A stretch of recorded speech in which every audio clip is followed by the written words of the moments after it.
Hello students, कैसे हैं? आज हम बीएससी सेकंड सेमेस्टर में जीरोथ लॉ और फर्स्ट लॉ के कुछ ऑब्जेक्टिव क्वेश्चंस लेकर आए हैं। आइए देखते हैं क्वेश्चंस।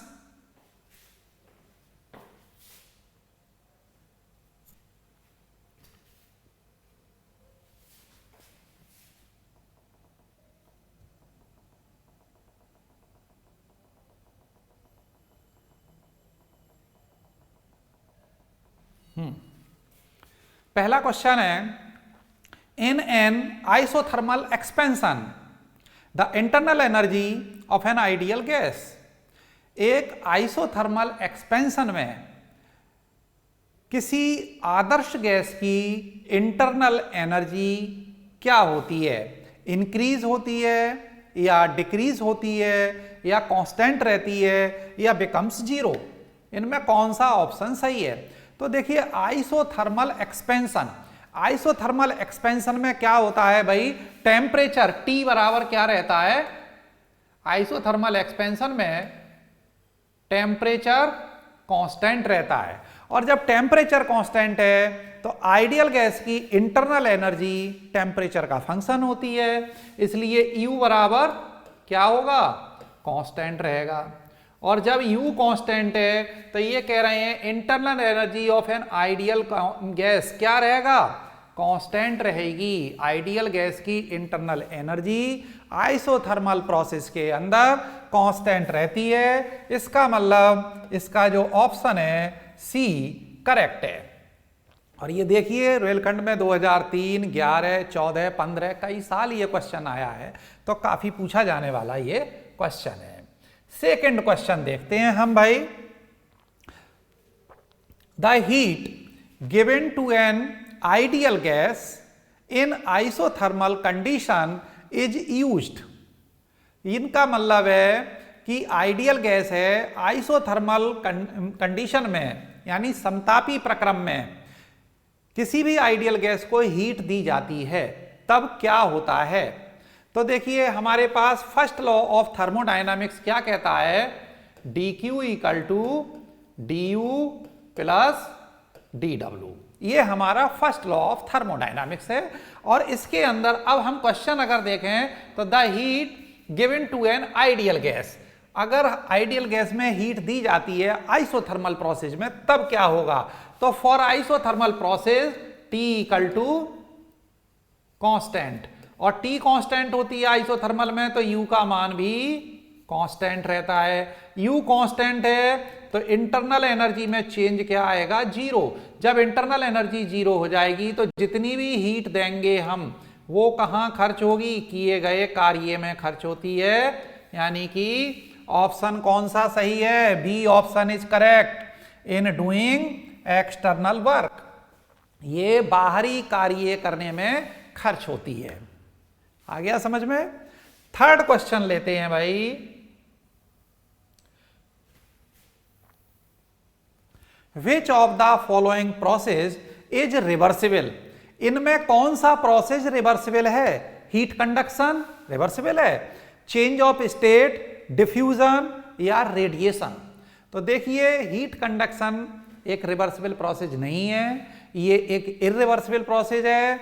चेंज ऑफ स्टेट ये एक रिवर्सिबल प्रोसेस में आता है, इसका मतलब option B is correct. Diffusion और रेडिएशन ये भी इरिवर्सिबल प्रोसेस होते हैं, ये हमें ध्यान रखना है और इंपॉर्टेंट क्वेश्चन है, आया हुआ है।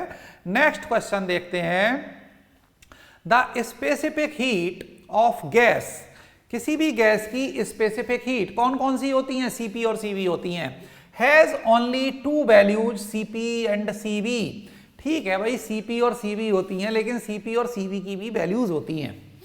तो ये नेक्स्ट ऑप्शन है, has a unique value at a given temperature, can have any value between 0 to infinity, depends upon the mass of the gas.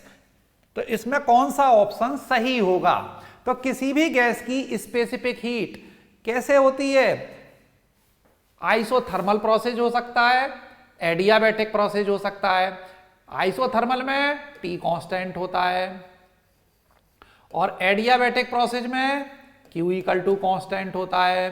और स्पेसिफिक हीट क्या होती है, Q बराबर ms डेल्टा थीटा या mc डेल्टा थीटा होती है। यहां से specific heat C equal to होता है Q upon m delta theta. Delta theta temperature में चेंज है। अब हम देखते हैं स्पेसिफिक हीट आइसोथर्मल प्रोसेस के अंदर, जिसमें टेम्परेचर क्या होगा, जीरो हो जाएगा, क्योंकि टेम्परेचर में चेंज क्या आएगा, आइसोथर्मल में टेम्परेचर कांस्टेंट रहता है, तो टेम्परेचर चेंज कितना होगा, जीरो। और इसका मतलब अगर हम यहाँ जीरो लगा दें तो C इक्वल टू कितनी हो जाएगी, इन्फिनिटी। दूसरा प्रोसेस एडियाबैटिक प्रोसेस में Q की वैल्यू क्या रहती है, कांस्टेंट, इसलिए change in heat dq equal to zero. अगर हम ऊपर वाली क्वांटिटी जीरो कर दें तब C की वैल्यू क्या हो जाएगी, जीरो। तो आइसोथर्मल प्रोसेस में स्पेसिफिक हीट की वैल्यू इन्फिनिटी होती है, एडियाबैटिक प्रोसेस में ये वैल्यू जीरो होती है। इसका मतलब ये वैल्यू जीरो से इन्फिनिटी के बीच लाई करती है। That is option C is correct. Next question,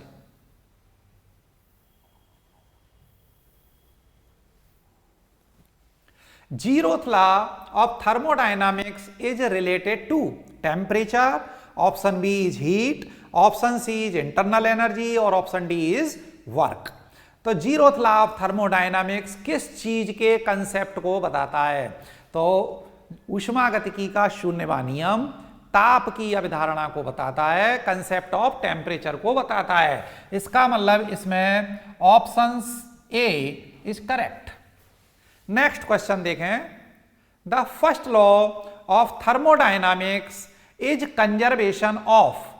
तो फर्स्ट लॉ ऑफ थर्मोडायनामिक्स किस चीज के कंजर्वेशन को शो करता है, तो ये करता है कंजर्वेशन ऑफ एनर्जी, क्योंकि dq इक्वल टू होता है dq equal to du plus dw। तो ये कंजर्वेशन ऑफ एनर्जी को शो करता है। जितनी हम हीट देते हैं वो आंतरिक ऊर्जा बढ़ाने में व्यय होती है और बाहरी दाब के विरुद्ध कार्य करने में खर्च होती है। तो ये कंजर्वेशन ऑफ एनर्जी को शो करता है। That is option B is correct. Next question है, if P is the pressure, U the internal energy and dV the increase in volume of system, then इनमें कौन सा ऑप्शन सही है। तो देखिए फर्स्ट लॉ ऑफ थर्मोडायनामिक्स हमारे पास लिखा हुआ है dq equal to du plus dw। अब यहां से देखते हैं हम du बराबर कितना हो जाएगा, यहां से du equal to dq minus dw और dw की वैल्यू होती है pdv। तो du equal to dq minus pdv, कौन सा ऑप्शन सही है, du equal to dq minus pdv, यानी option D is correct. du equal to dq minus pdv, तो इसमें ऑप्शन सी बिल्कुल सही होगा। नेक्स्ट क्वेश्चन है, an adiabatic process occurs at constant. Adiabatic process में क्या चीज कांस्टेंट रहती है, तो कब होता है एडियाबैटिक, जब हीट यानी Q का वैल्यू कांस्टेंट रहती है, ऐसे प्रोसेस को हम एडियाबैटिक प्रोसेस कहते हैं। तो इसमें देखते हैं हीट कहां है, ऑप्शन सी, यानी कि option C is correct answer. Next question है, the internal energy of a real gas depends upon. इसका मतलब है कि रियल गैस की इंटरनल एनर्जी किस चीज पर डिपेंड करती है। तो इंटरनल एनर्जी जो आइडियल गैस की होती है वो केवल टेम्परेचर पर डिपेंड करेगी, लेकिन रियल गैस की इंटरनल एनर्जी टेम्परेचर के साथ साथ वॉल्यूम पर भी डिपेंड करती है। तो देखते हैं कौन सा ऑप्शन इसमें सही होगा। टेम्परेचर पर, प्रेशर पर नहीं करती, वॉल्यूम पर करती है, यानी टेम्परेचर एंड वॉल्यूम बोथ, यानी कि option C is correct. Question number 10 देखते हैं, ड्यूरिंग एडियाबैटिक कंप्रेशन। एडियाबैटिक यानी रुद्धोष्म संकुचन के समय इट्स टेम्परेचर, इसके टेम्परेचर पर क्या प्रभाव पड़ेगा। तो एडियाबैटिक कंप्रेशन क्या होता है, एक सिलेंडर है जिसमें से हीट बाहर नहीं जा सकती, ना ही बाहर की अंदर आ सकती है, और हम उस पर पिस्टन लगाएं। पिस्टन को बढ़ाते जाएं, उसे दबाएं, प्रेशर डालें उस पर, तब क्या होगा, टेम्परेचर इंक्रीज करेगा। इसमें देखते हैं कौन सा ऑप्शन होगा, यानी temperature rises, option A is correct. Temperature क्या होगा, बढ़ जाएगा।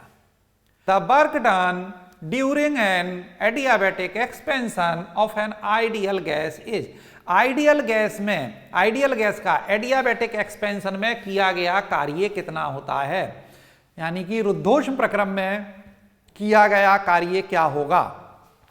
तो हम जानते हैं रुद्धोष्म प्रक्रम में किया गया कार्य W बराबर होता है 1 gamma -1 P1 B1 minus P2 B2। तो ये देख लेंगे ऑप्शन कहाँ है, W equal to 1 gamma -1 P1 B1 minus P2 B2, that is option B is correct. ये हमारे पास होता है RT1 log V2 बटे V1, ये हमारा आता है आइसोथर्मल में। नेक्स्ट क्वेश्चन देखते हैं, the slopes of isothermal and adiabatic curves are related as.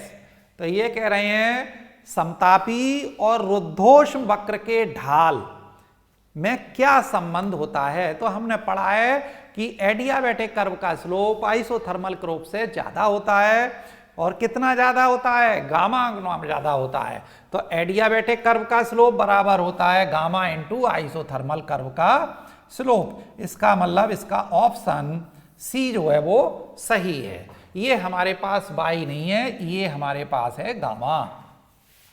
तो एडियाबैटिक कर्व का स्लोप हम कैसे लिखते हैं, डीपी, ये हमने पढ़ाया हुआ है, upon DT adiabatic equal to gamma into DP upon DT, ये होता है आइसोथर्मल। ये हमने पढ़ाया हुआ था। नेक्स्ट क्वेश्चन देखते हैं, a gas is compressed adiabatically till its temperature is doubled. एक गैस है जिसे संपीड़ित किया जा रहा है, और कब तक संपीड़ित किया जाता है, जब तक कि इसका टेम्परेचर डबल ना हो जाए।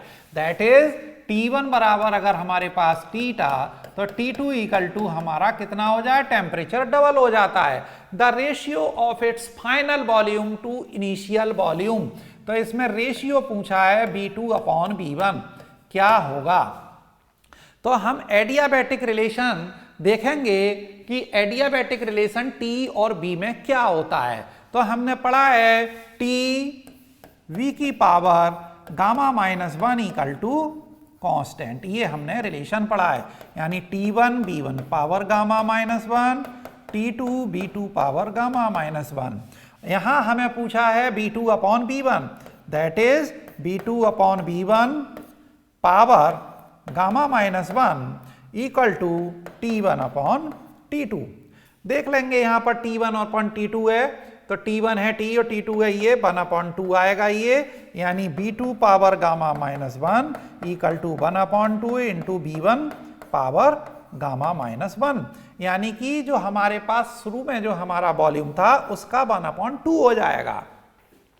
तो इसका मतलब ये पावर भी है हमारे पास, तो क्या होगा, मोर देन 1/2 आएगा, क्योंकि हमें B2 अपॉन B1 पूछना है। तो B2 upon B1 power gamma -1 है, चूंकि ये हमारे पास आ जाएगा B2 अपॉन B1 पावर हमारे पास गामा -1 इक्वल टू 1/2, या हम कह सकते हैं B2 upon B1 1/2 power 1 upon gamma -1। तो ये क्या आएगा, 1/2 से ज्यादा होना चाहिए, that is option B is correct. ये हमारा एक्सप्लेनेशन आएगा, क्योंकि ये करेक्ट आंसर ना दे करके more than, less than, between इस तरीके से पूछ रहे हैं, तो हमें कैलकुलेशन करने की कोई आवश्यकता इसमें नहीं है। नेक्स्ट क्वेश्चन है, the gas law PV upon T equal to constant is true for. तो ये जो है आइसोथर्मल में भी लागू होता है और एडियाबैटिक में भी लागू होता है, that is option C is correct answer, both isothermal and adiabatic changes.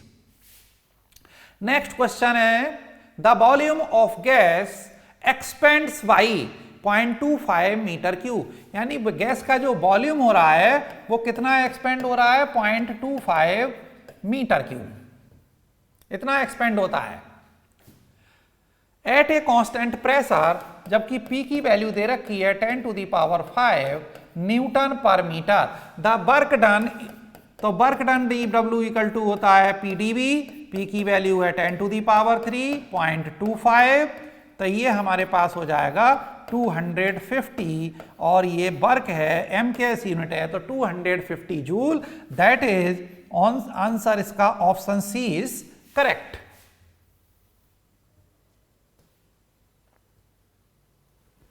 Next question. The internal energy of an ideal gas depends only upon, तो internal energy of an ideal gas, अभी हमने पढ़ा था रियल गैस, रियल गैस की internal energy temperature के साथ साथ volume पर भी डिपेंड करती है, जबकि आइडियल गैस की इंटरनल एनर्जी केवल टेम्परेचर पर डिपेंड करती है, वॉल्यूम पर डिपेंड नहीं करती है, तो इसका option C is correct. Next question है विच इज करेक्ट, तो D Q equal to D U plus D W, ये तो करेक्ट है बिल्कुल इक्वेशन, तो कौन सा करेक्ट है, option A is correct answer, पहला ही सही है, D Q equal to D U plus D W first law of thermodynamics है। सेकेंड लॉ जो होता है वो होता है D Q equal to T D S, तो ये इसमें कहीं नहीं है, ये सब तीनों रॉन्ग आंसर है। नेक्स्ट क्वेश्चन देखते हैं, the first law of thermodynamics in an isochoric process is, isochoric process क्या होता है, तो आइसोकोरिक प्रोसेस या इसे हम कहते हैं सम आयतनी प्रक्रम, जिसमें आयतन कांस्टेंट रहता है, उस प्रोसेस को हम क्या कहते हैं, आइसोकोरिक या सम आयतनी प्रोसेस कहते हैं। और जब वॉल्यूम कांस्टेंट है तब हम देखते हैं क्या चीज आती है, B इक्वल टू कांस्टेंट, यानी कि dV इक्वल टू 0, और जब dV 0 है तो dW बराबर PdV बराबर 0। From first law of thermodynamics dQ equal to du plus dW यानी PdV, और ये हो गया 0, तो dQ बराबर क्या होगा, du होगा। जितनी ऊष्मा देंगे वो किस चीज में खर्च होगी, इंटरनल एनर्जी बढ़ाने में खर्च होगी। तो देखते हैं Q और U वाला रिलेशन देख लो कहां है, डेल्टा U बराबर Q, तो option C is, option B is correct, इसका बी आंसर करेक्ट होगा। Next question, for adiabatic expansion of an ideal gas the equation is, तो अभी थोड़ी देर पहले हमने एक न्यूमेरिकल किया था, T और B के अंदर जो रिलेशन होता है वो होता है TB की power gamma minus 1 equal to constant, option A is correct. Next question, the law of expansion और कंप्रेशन, मतलब इसमें या तो प्रसार हो रहा है या संकुचन हो रहा है, of gas is given by P B की पावर n बराबर कांस्टेंट, ये हमारे पास है।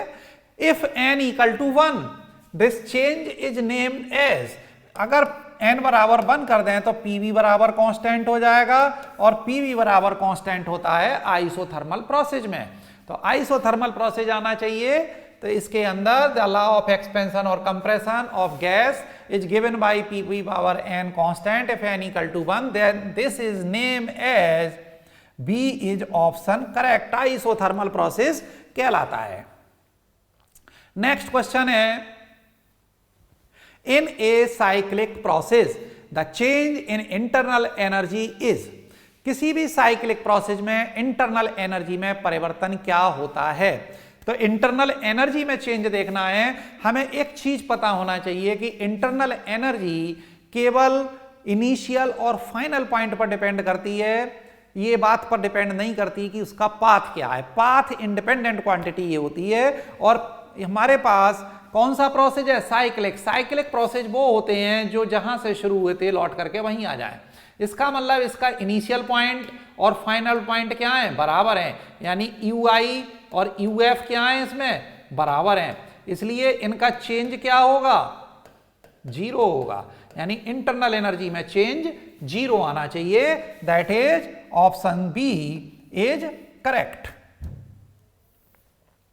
Next question, heat and temperature are, heat और टेम्परेचर क्या चीज है, तो two names of the same physical quantity, नहीं, टेम्परेचर अलग है और हीट अलग है।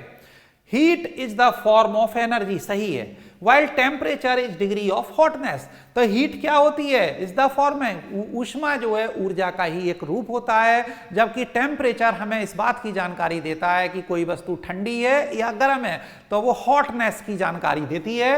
That is option B is correct. Heat is a form of energy while temperature is degree of hotness, correct answer। Next question है zeroth law of thermodynamics is, क्या होता है जीरोथ लॉ ऑफ थर्मोडायनामिक्स पढ़ाया है, यदि दो bodies के बीच में एक एडियाबैटिक प्रोसेस लगा दिया जाए तो उनमें ऊष्मा का आदान प्रदान नहीं होता है। देखिए यहां हम एक बार फिर से एक्सप्लेन करते हैं। हमारे पास तीन सिस्टम है, ए, बी और सी। अगर ए और बी के बीच में एडियाबैटिक है, बॉल लगी हुई है और ये डाइथर्मिक बॉल लगी हुई है, अब हमारा ए और बी में ऊष्मा का आदान प्रदान नहीं होगा, ए से सी में होगा, बी से सी में होगा। कुछ समय पश्चात ए सी के साथ, बी सी के साथ थर्मल इक्विलिब्रियम में आ जाते हैं। अब एडियाबैटिक बॉल हटा दी जाए और यहाँ पर आइसोथर्मल या डाइथर्मिक बॉल लगा दी जाए, तब हम देखते हैं ए और बी में ऊष्मा का आदान प्रदान नहीं होता है। तो ये क्या कहलाता है, जीरोथ लॉ ऑफ थर्मोडायनामिक्स, ऊष्मागतिकी का शून्य नियम। तो देखते हैं, if two systems are separately in thermal equilibrium, two system are separately, A और बी अलग अलग सी के साथ थर्मल इक्विलिब्रियम है with a third system, then they themselves are in thermal equilibrium with each other, तब वे आपस में भी थर्मल इक्विलिब्रियम में होंगे। इसका मतलब इसमें option C is correct. Zeroth law की डेफिनेशन है ये बिल्कुल एकदम, कि अगर दो सिस्टम अलग अलग किसी तीसरे सिस्टम के साथ थर्मल इक्विलिब्रियम में हैं तो वो आपस में भी थर्मल इक्विलिब्रियम में होंगे। Next question, mass of gas in equation of state for ideal gas PV equal to RT is.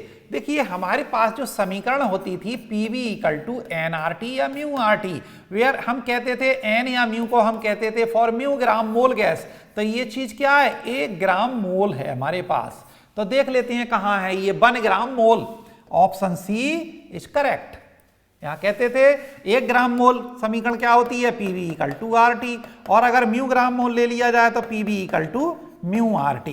तो म्यू ग्राम मोल यानी कि ये क्या रिप्रेजेंट करती है, 1 ग्राम मोल को शो करती है। Next question, in adiabatic process work done is given by.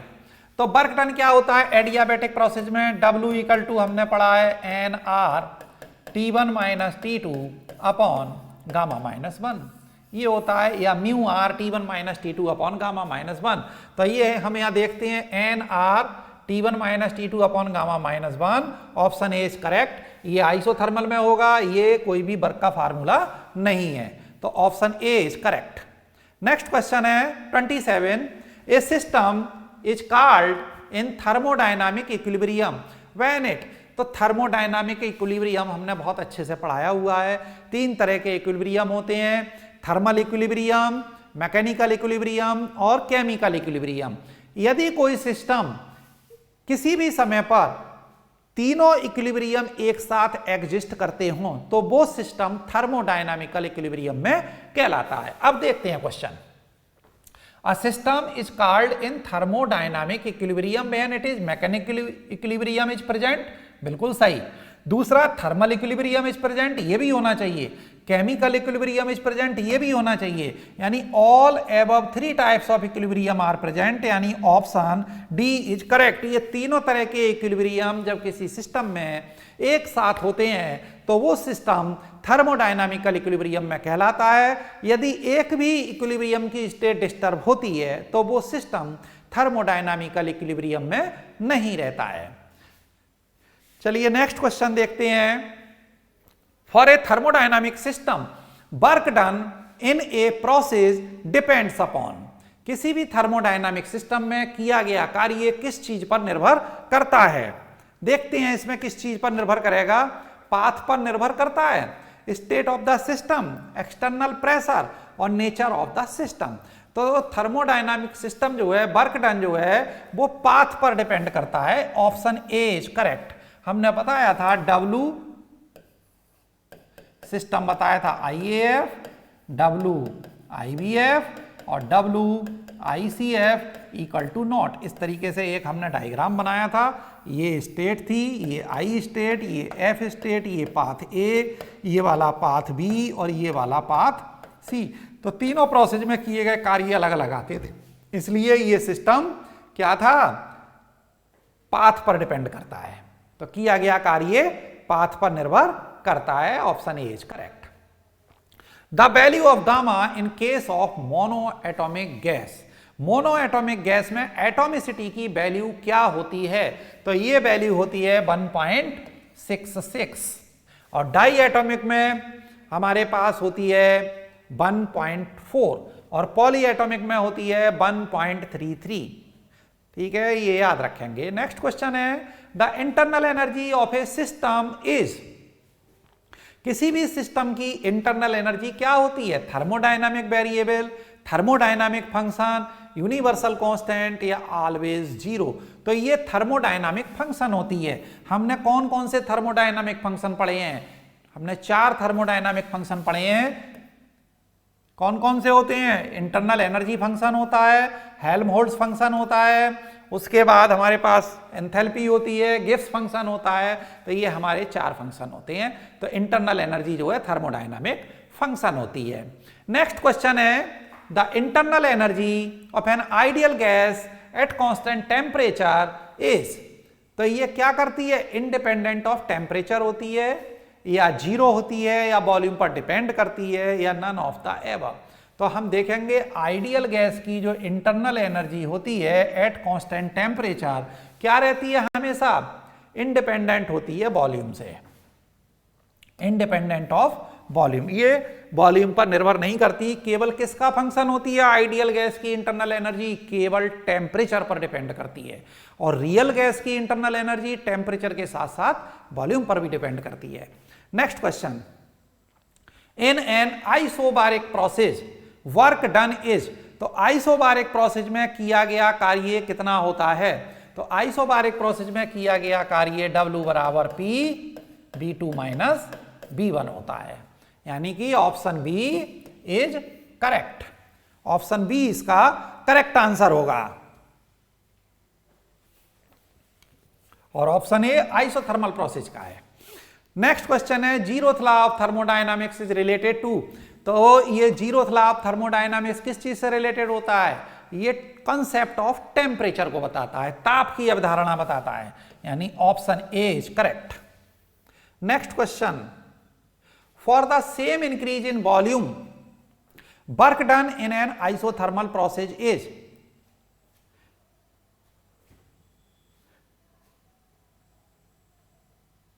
क्या होता है? Greater than that in adiabatic process. Next question, out of the following the physical quantity that relates with first law of thermodynamics is. तो first law of thermodynamics में कौन सी quantity relate करती है? Temperature नहीं आता है, प्रेशर नहीं आता है, नंबर ऑफ मोल्स भी नहीं आते हैं, एनर्जी आती है। ऑप्शन सी इज करेक्ट, क्योंकि इक्वेशन क्या होती है? dq equal to du plus dw, यानी कि इंटरनल एनर्जी आती है, इसे हम एनर्जी कह सकते हैं। Next question, in producing cooling by adiabatic demagnetisation be use. तो इसमें पैरामैग्नेटिक साल्ट आते हैं। ये एक टॉपिक होता है जब वेरी लो टेम्परेचर हमें प्रोडक्शन करना होता है, तो adiabatic demagnetisation by paramagnetic substance एक टॉपिक है ये, तो ये ध्यान रखेंगे, पैरामैग्नेटिक सबस्टेंस। नेक्स्ट क्वेश्चन है transfer of heat from a body at low temperature to a body at high temperature. भाई इसमें क्या है कि एक कम ताप की वस्तु से अधिक ताप की वस्तु के लिए ऊष्मा का स्थानांतरण कब संभव होता है? तो ये एक रेफ्रिजरेटर हो गया। कम ताप की वस्तु से अधिक ताप की वस्तु को ऊष्मा का स्थानांतरण यानी बाहरी मोटर द्वारा कार्य किया जाना चाहिए। तो is possible by doing some external work. Option C is correct. Impossible नहीं है, is possible by keeping both the bodies in contact. अगर कांटेक्ट में बॉडी रख देंगे तो अधिक ऊष्मा वाली बॉडी से, अधिक टेम्परेचर से कम टेम्परेचर वाली बॉडी के लिए हीट का ट्रांसफर होने लगेगा। लेकिन यदि हम एक्सटर्नल वर्क करते हैं तो हॉट बॉडी से कोल्ड बॉडी की ओर ऊष्मा का स्थानांतरण होगा। नेक्स्ट क्वेश्चन है, which of the following process is reversible. Reversible process कौन सा है? तो ये होता है change of state. Option B is correct. ये हमने अभी पीछे भी पढ़ा था एक बार। नेक्स्ट क्वेश्चन है, in the isothermal expansion of an ideal gas the internal energy. Isothermal expansion में T बराबर कांस्टेंट, और जब T कांस्टेंट है तो इंटरनल एनर्जी क्या रहेगी? कांस्टेंट। तो ये टेम्परेचर का फंक्शन होती है आइडियल गैस के लिए, तो remains constant. Option C is correct. Next question है हमारे पास, वर्क इज। तो वर्क क्या है? पाथ डिपेंडेंट क्वांटिटी है। Option A is correct. तो आज हमने इस तरीके से 40 क्वेश्चंस इस चैप्टर के किए हैं। उम्मीद है कि ये सभी क्वेश्चंस अच्छे से समझ में आए होंगे। मैंने बहुत अच्छे से एक्सप्लेन किया है। और यदि वीडियो अच्छी लगी हो तो आप सभी लोग लाइक करें, अपने फ्रेंड्स के साथ शेयर करें, और अगर नए हैं चैनल पर तो चैनल को सब्सक्राइब करें, जिससे कि आने वाली वीडियोस का अपडेट आपको मिलता रहे। अब जो बचे हुए क्वेश्चंस हैं उन्हें हम नेक्स्ट वीडियो में देखेंगे। Thank you.